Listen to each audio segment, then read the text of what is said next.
Halo semuanya, Assalamualaikum warahmatullahi wabarakatuh. Bertemu lagi dengan Ibu Arini. Nah, kemarin kita sudah belajar tentang struktur dan kebahasaan teks narasi. Kali ini kita akan belajar tentang bagaimana sih cara menyajikan gagasan dalam bentuk teks narasi. Berhubung kita minggu lalu sudah berkenalan, jadi kita langsung lanjut ke materi. Nah, pada pertemuan kali ini, Ibu berharap anak-anak bisa menjelaskan prinsip memvariasikan teks cerita fantasi, mengetahui ejaan dan tanda baca yang benar, dan tahu bagaimana langkah-langkah menulis cerita fantasi. Nah, coba hitung ada berapa jumlah minuman di samping.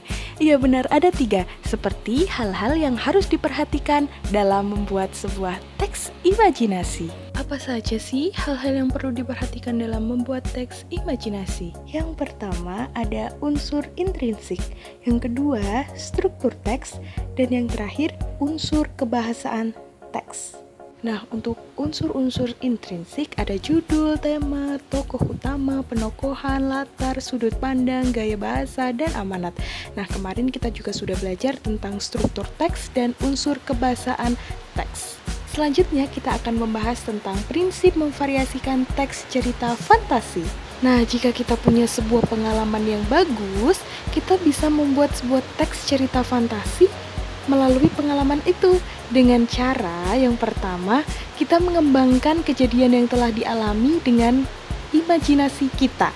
Selanjutnya, setelah dikembangkan dengan imajinasi kita, cerita tersebut sudah tidak menjadi cerita faktual, sudah tidak menjadi cerita pengalaman lagi, melainkan cerita imajinasi. Ini merupakan langkah-langkah membuat teks narasi atau teks fantasi ataupun teks imajinasi. Pertama, kita menentukan tema. Nah, di sini kita dapat membuat perencanaan cerita dengan menentukan ide-ide teks cerita imajinasi.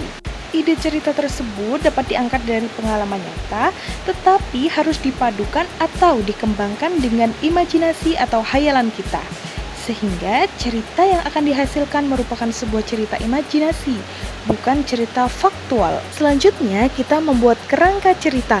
Nah, setelah data-data itu terkumpul, saatnya kita menggunakan data itu untuk dijadikan sebuah kerangka cerita. Kerangka cerita juga bisa disebut dengan bentuk kasar dari cerita yang akan diproduksi kita. Nah, yang terakhir, kita kembangkan kerangka cerita itu menjadi sebuah cerita yang utuh. Nah, dalam langkah ini kita perlu mengembangkan kerangka cerita yang sudah kita susun menjadi kalimat-kalimat dalam paragraf sehingga menjadi cerita yang utuh. Untuk anak-anakku, jangan pernah patah semangat.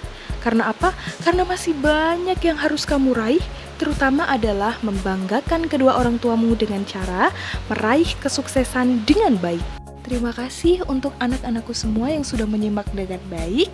Jika ada pertanyaan bisa ditanyakan ke ibu melalui grup WhatsApp ataupun chat pribadi.